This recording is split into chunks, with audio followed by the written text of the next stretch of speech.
Kia ora and welcome to this walkthrough video exploring whether the External Reporting Board should introduce a new auditing standard for less complex entities. Let's start with what problem are we trying to solve?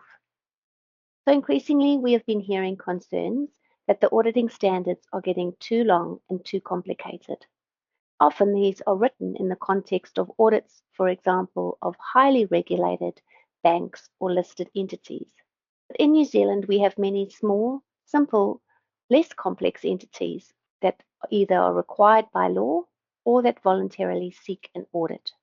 So we are now exploring whether or not New Zealand should introduce a separate auditing standard which has been right-sized for these circumstances. Bruce, can you remind our audience what is the ISA for LCE?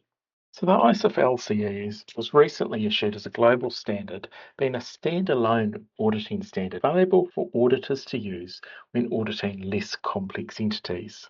And it's proportionate and tailored to the needs of an audit of an LCE. It provides the same level of assurance as the full ISAs, that is, reasonable assurance. And while we decide whether we want to adopt the standard in New Zealand, it's really important that we weigh up the benefits and costs of adoption.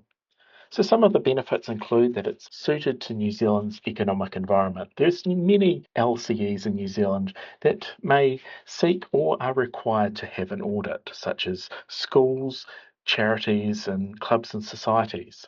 The standard's proportionate and tailored to an audit of an LCE, and it's clear, understandable, and concise.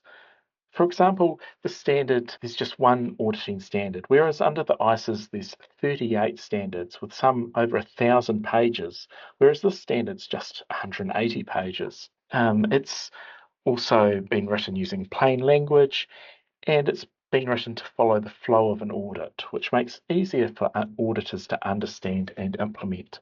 So while there's potential benefits, there's also potential risks from its adoption. So globally, many jurisdictions are currently exploring whether they should adopt this standard, which will not be mandatory. For example, in Australia, they've decided not to permit the use of this standard.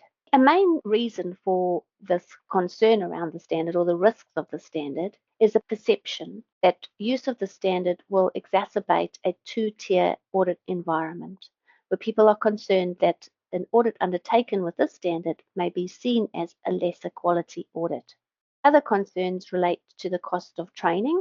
If firms are going to have to adopt two separate standards, that might increase training costs. Another risk is around specialization risk.